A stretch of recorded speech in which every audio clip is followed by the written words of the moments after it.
रक्षाबंधन की कथा सब जानते हैं। ऐसे अनेक वृतांत हैं, पर सबसे प्राचीन और सबसे मूल कथा क्या है? वो कथा ये है कि वामन भगवान ने राजा बलि के यहां 3 पग भूमि मांगी। 2 पग में उनके सारे लोगों को भगवान ले लिए, तीसरा पग राजा बलि के शीश पर रखे। फिर राजा बलि पे प्रसन्न हो गए, वर मांगने को कहा। तो राजा बलि ने वामन भगवान से यही वर मांगा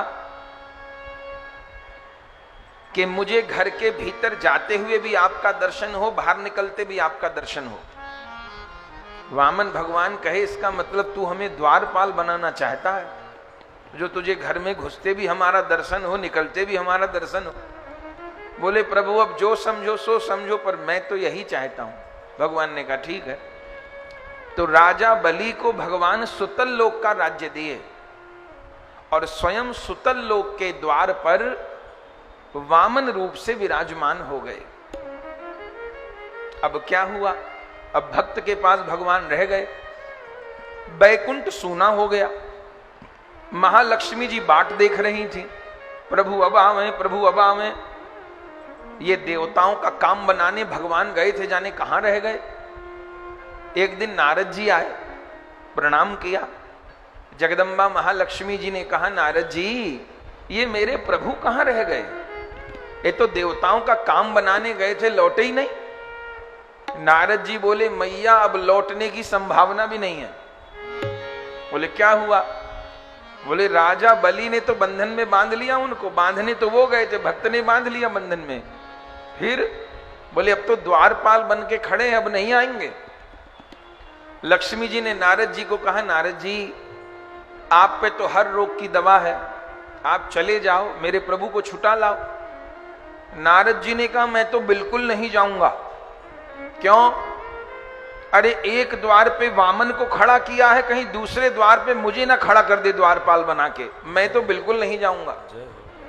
तो फिर बोले बाप देखो, अब लीला करनी थी प्रभु को।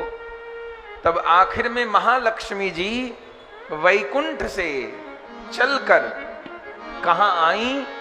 राजा बलि के द्वार पे आई। राजा बलि की इतनी महिमा क्यों है?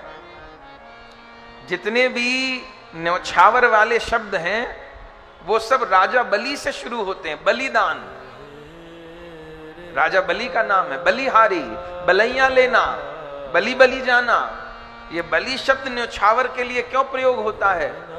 क्योंकि राजा बलि प्रभु पे जैसे न्यौछावर हुए ऐसा कोई हुआ नहीं, तो राजा बलि का नाम आता है।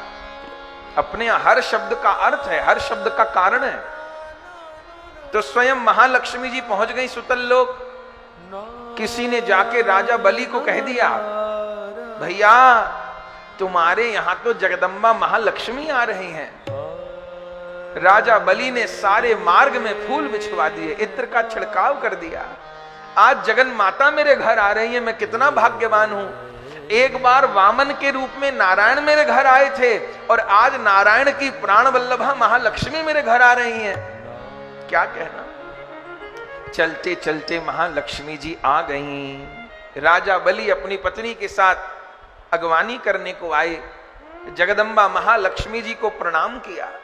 मेरे बड़े भाग, दुनिया तो बुलाती है लक्ष्मी जी आ जाएं, आ जाएं, आ जाएं, अब मेरे घर बिना बुलाए जगदम्बा आ रही है। कहिए करुणामयी मैं आपकी क्या सेवा करूं? लक्ष्मी जी ने क्या कहा? राजा बलि मैं तुमको अपना भाई बनाना चाहती हूं। राजा बलि ने कहा, लक्ष्मी जी भाई बनाना चाहती हो तो कौन ऐसा है जो मना करेगा दुनिया में? महालक्ष्मी जैसी बहन किसे नहीं चाहिए, सबको चाहिए। तो मेरे बड़े भाग जो आप मेरी बहन बनोगी तो ठीक है, मैं तुम्हारी कलाई पर रक्षा सूत्र बांधूंगी। आहा, राजा बलि के नेत्र सजल हो गए। वो कौन तिथि थी? ये कौन तिथि की लीला सुना रहे हैं आपको? ये श्रावण मास की पूर्णिमा तिथि की लीला है। पहली राखी किसने किसको बांधी? हम सनातन धर्मियों को पता तो हो, हमारे बच्चों को पता तो हो, पहली राखी किसने किसको बांधी? पहली राखी जगदम्बा महालक्ष्मी ने राजा बलि को बांधी और उनके घर जाके बांधी। इसलिए नियम यह है कि रक्षाबंधन पर बहन को भाई के घर जाना चाहिए और भैया दूज के दिन भाई को बहन के घर जाना चाहिए। यह प्राचीन नियम है। अब कौन कितना निभाए वो अलग बात, लेकिन रक्षाबंधन पर बहन भाई के घर चल के आए, क्योंकि लक्ष्मी जी आई हैं भाई के घर, और भैया दूज को भाई बहन के जाए। क्यों? क्योंकि यमराज मथुरा आए थे यमुना जी से तिलक करवाने के लिए, तो भैया दूज को भाई जाए बहन के घर। तो लक्ष्मी जी पधारी। उस दिन रक्षाबंधन की तिथि थी, श्रावण मास की पूर्णिमा की तिथि थी। क्या कहना, राजा बलि के माथे पर तिलक किया। राजा बलि ने कलाई आगे कर दी है। जगदम्बा महालक्ष्मी रक्षा सूत्र बांध रही हैं। उस समय सारे देवता आकाश में प्रकट हो गए, सप्तऋषि प्रकट हो गए। जगदम्बा रक्षा सूत्र बांध रही थी और सारे देवता ऋषि मुनि कौन मंत्र का उच्चारण कर रहे थे? अभी जो मंत्र बोला, ये न बद्धो बलि राजा, ये न बद्धो बलि राजा, दानवेंद्रो महाबल, दानवेंद्रो महाबल, तेन त्वां प्रतिबद्धनामि, तेन त्वां प्रतिबध्नामि, रक्षे माचल माचल, रक्षे माचल माचल। सब देवता पुष्पवृष्टि करने लगे और श्री लक्ष्मी जी ने राजा बलि की कलाई पर राखी बांधी। जय जयकार हो गई। कहिए जगदम्बा महालक्ष्मी की जय हो, दानवेंद्र महाबली राजा बलि की जय हो, रक्षाबंधन महापर्व की जय हो। जय जयकार हो गए। राजा बलि की कलाई पर राखी, फिर अपने भाई को मीठा प्रसाद पवाया, फिर आरती की। अब राजा बलि को कितना संकोच हो रहा है। दुनिया तो जगदम्बा की आरती उतारती है, जगदम्बा मेरी उतारेंगे, पर भाई बने हैं तो फिर सब कुछ करवाना है। जब पूजा हो गई तब राजा बलि ने जगदम्बा महालक्ष्मी को दंडवत प्रणाम किया। बहन के चरण छुए जा सकते हैं, छोटी बहन हो तो भी छुए जा सकते हैं। तो बहन के चरण, वो तो बड़ी हैं, वो बहन के चरण स्पर्श हो सकते हैं। तो चरण स्पर्श किए हैं और हाथ जोड़कर कहा, हे करुणामयी, तुम तो सारे जगत की माता हो, दात्री हो, देने वाली हो। कोई तुमको कुछ नहीं दे सकता क्योंकि सबको तुम ही देती हो। लेकिन अगर आप मेरी बहन बनी हो और मुझ गरीब को भाई बनाया है, तो अब ये भाई इतना नालायक तो नहीं है कि अपनी बहन को कुछ न दे। तो बताओ मैं आपको क्या प्रदान करूं?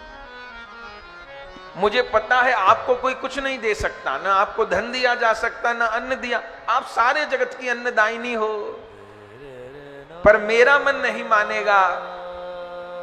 बताइए मैं आपको क्या प्रदान करूं? अगर मेरे से मेरे प्राण मांगोगी, मेरा लोक मांगोगी, मेरी संपत्ति मांगोगी, सर्वस्व मांगोगी, सब कुछ दे के मैं कृतार्थ हो जाऊंगा। बताइए जगदम्बा महालक्ष्मी, आपको क्या प्रदान करूं? तब महालक्ष्मी जी ने क्या कहा, भैया मुझे तुम्हारे प्राण नहीं चाहिए। अरे मेरे भाई की लाखों बरस की उम्र हो, ये तो हर बहन प्रार्थना करती है, तो मुझे भाई के प्राण नहीं चाहिए। तो क्या चाहिए? मुझे भाई के प्राण चाहिए। बोले प्राणों के प्राण कौन है? बोले प्राणों के प्राण है वो वामन, जिनको तुमने पहरेदार बना रखा है अपना।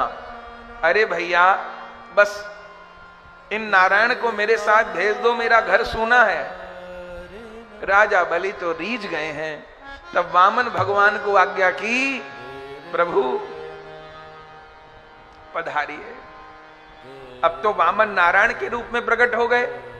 लक्ष्मी नारायण को भोजन कराया, परिक्रमा की, आरती की, सेवा की, जाने लगे। अब नारायण तो नारायण महाराज, जाने लगे तो राजा बलि और उनकी पत्नी विंध्यावली दोनों रोने लगे। नारायण ने कहा वर मांगो। लक्ष्मी जी ने कहा ले हद हो गई, इतनी लीला करके तो छुटाया है, अब फिर कह दिया वर मांगो, फिर कह देगा यहीं रह जाओ तो क्या करूंगी अब। नारायण ने कहा जो कहे सो कहे, पर मैं तो वर दूंगा। तब राजा बलि ने लक्ष्मी जी को कहा अब मैं ये तो नहीं कहूंगा कि आप यहां रुको। मुझे निहाल कर दिया लक्ष्मी जी ने। वामन भगवान मुझे प्राप्त थे, पर अभी तक भगवान से मेरा संबंध क्या है ये मैं नहीं जान पा रहा था। आज जगदम्बा ने कृपा करके मुझे संबंध दान कर दिया। जब लक्ष्मी जी मेरी बहन हो गई तो नारायण मेरे कौन हो गए? नारायण तो मेरे बहनों ही हो गए। क्या कहना, ये तो जीजा साले का बड़ा मधुर संबंध जुड़ गया। ठाकुर जी के साले बहुत जोरदार हैं। ये चंद्रमा कौन है? ठाकुर जी के साले हैं। यमराज कौन है? ठाकुर जी के साले हैं, यमुना जी के भाई हैं। अरे शनि देव कौन है? कन्हैया के साले हैं हमारा। ठाकुर जी के बहुत जोरदार साले हैं। शनि देव आड़ा टेढ़ा कुछ करे ना, अब जिसकी राजी हो तेल चढ़ावे सो तो उसकी इच्छा है। पर वैष्णव लोग तो सीधे सीधे यमुना जी को प्रार्थना करें, यमुना जी का पूजन करें और यमुना जी को कहें हे यमुना महारानी आप स्वामिनी हो, मुझे कृष्ण भक्ति करनी है, जरा अपने भैया को कहो टेढ़ी दृष्टि न करें, सीधे सीधे रहें, मेरे से भजन बन पावे। इतने से शनि देव की दशा शांत होती देखी गई है। तो नारायण मेरे बहनों ही हो गए, राजा बलि ने कहा। तो अब वर मांगो। बोले वर इतना ही है कि अब हर रक्षा बंधन को आप दोनों को मेरे पास आना है। जय हो। इतना वर चाहिए, दूसरा वर नहीं चाहिए। लक्ष्मी जी ने कहा ठीक है, पर नारायण ने इससे बढ़ के भी कहा। बोले एक दिन को क्यों आएंगे? इन दिनों क्या चल रहा है? इन दिनों चातुर्मास चल रहा है और चातुर्मास में देवता शयन करते हैं। नारायण ने कहा और कोई देवता कहीं शयन करो, स्वर्ग में करो, सिद्धलोक में करो, शिवलोक में करो, जहां करो, लेकिन लक्ष्मी नारायण तो राजा बलि के सुतल लोक में शयन करेंगे आके। अरे एक दिन नहीं 4 महीना रहेंगे। तो नारायण अपनी ससुराल में कितने दिन रहते हैं? 4 महीने रहते हैं। ऐसे पुराने लोग कहते थे ससुराल सुख की सार, वह दिना 2-4, ज्यादा देर नहीं ठहरना चाहिए, ससुराल में चातुर्मास नहीं करना चाहिए। लेकिन ठाकुर जी तो करते हैं, नारायण तो करते हैं। तो लक्ष्मी जी ने प्रथम राखी राजा बलि को बांधी है। हमको भी इन पौराणिक इतिहास का पता हो और हमारी संतान को पता हो।